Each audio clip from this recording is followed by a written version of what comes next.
It was clear early in the evening that a major tornado outbreak was in its beginning stages. The town of Jonesboro, Arkansas, which is shown in the radar, is the same system that would later reach Mayfield, Kentucky. The National Weather Service had been predicting these storms for over a week.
Just beyond this, what's left of this White House there on your right, we were told a story of the family there. A young child about 9 years old, when the rescuers came in, had to point out where his family had been. They had been blown out of the house by the storm. The little boy hadn't. The family, the last we knew, were still alive but in the hospital. That was kind of a hard story to hear. There was a lot of stories we heard on this road. I can't even share all of them.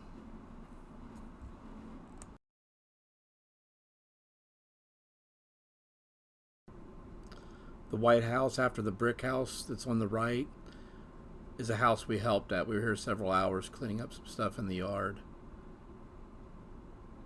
This man was probably in his 80s. His dad was in a nursing home, and this is a home his dad had built.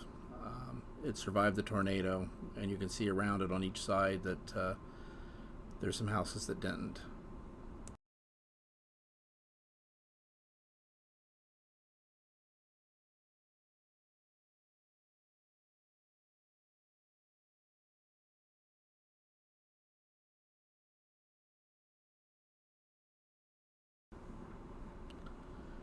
The winds that hit here were estimated at about 190 mile per hour. It was classified as an EF4 tornado. As you can see, cars are rolled over. It did the same with the trailer. One of the trailers that was rolled over off to the right, you can see a little bit of the damage there. A family of 5 died just up on that top of that hill there. And this was very close to where we were working. I pulled around here and parked. You'll see me back up in a second to work at the house back on Cardinal Street. This is a side street off of Cardinal.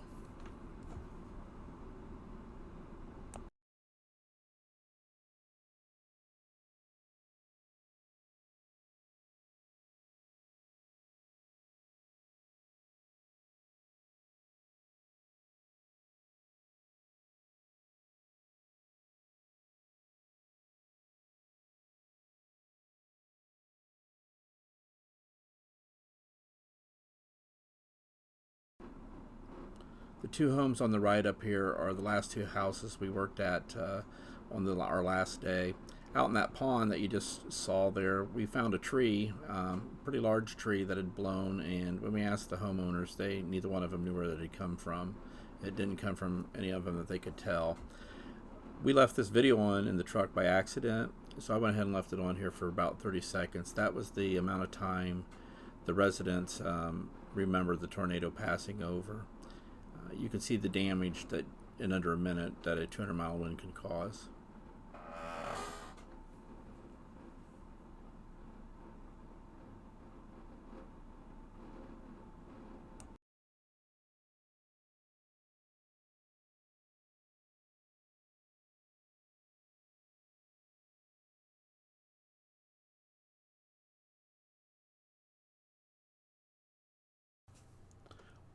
We volunteered through Samaritan's Purse to make sure the work we were doing was organized and we knew we had a place to go each day. Each morning in this picture, you'll see us meeting up around a truck. This is just a few of us there so far, but we would meet up at this truck, get the first address we were going to go to, get some words of encouragement before we headed out, and make sure everybody was signed in for the day. They track your hours, and we would turn them in at the end of each day so they knew how many volunteers they had.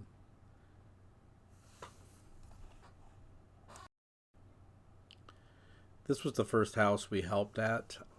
There were probably 30 people, give or take, that day. It was a rainy and chilly day. This would have been on Friday, the first day we actually were there working. The lady who lived in this house was Jenna. The house there is the brick and white house there on the left, and she had a shed out back that a tree's laying on. You can see.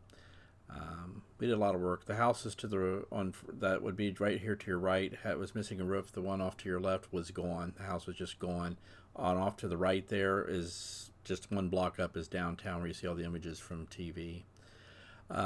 In this picture is my daughter Lacey on the left, a lady we sat down with because she sat by herself at the church for a play, and her name is Ruth. And the lady on the right there happened to be the lady who's that house we just showed you. It was kind of neat bumping into her and seeing her out, being able to get along with stuff now.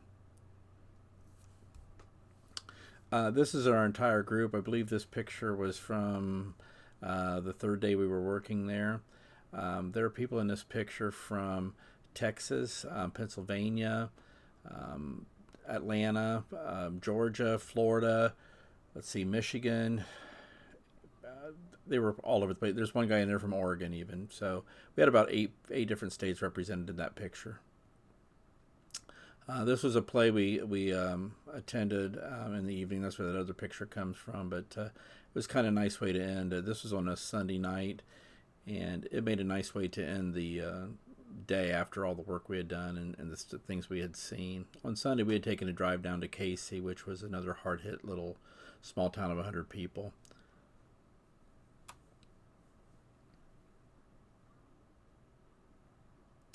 And this picture is me and my daughter Lacey. You can see here this was a yard on, I think this was Center Street. This guy had some damage. We had a nice story here. We were just off to our right on my left in the picture. We were cutting some wires. I trimmed up around the wires, and then they were going to cut the tree out of the house once I had got the stuff around the electric wire done. And that all went really smooth until they moved the tree, and the tree shifted and hit the wire, and the wires made a lot of noise and sparked, and we ended up having to get the power company to come there and help us out for a few minutes. But we spent a good part of the day. You can see it was raining this day also. The first 2 days we were there, it was raining. We took Sunday off, and then the last 2 days we worked, it was pretty pleasant out and sunny and nice weather. You're going to see some pictures from that day in just a moment.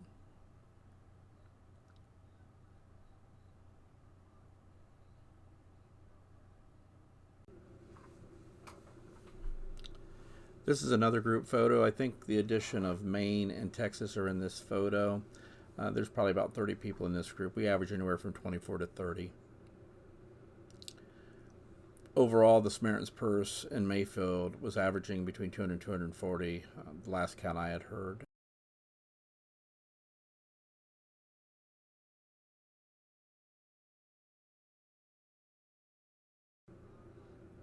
This is the last house we worked at while we were in Mayfield. This was on Tuesday. We left for home on Wednesday. When you went to each house, you would introduce yourself. You'd form a circle and introduce yourself to the homeowners and told them what your name was and where you were from. That was pretty neat to see each day. In this picture, this home looks pretty intact. A very minor damage. They had an antenna that fell over and a tree that came down. We cleaned both those up, and it didn't take us too long with the amount of people we had. Just maybe 2 or 3 blocks to the west of this house is where a lot of the damage had happened. At the end of each day, we would form a circle again. Before that, while we were working, we would be encouraged to sign the Bible that was going to be given to the people. And we would put our name in it, where we were from, and any words of encouragement we would want to put down.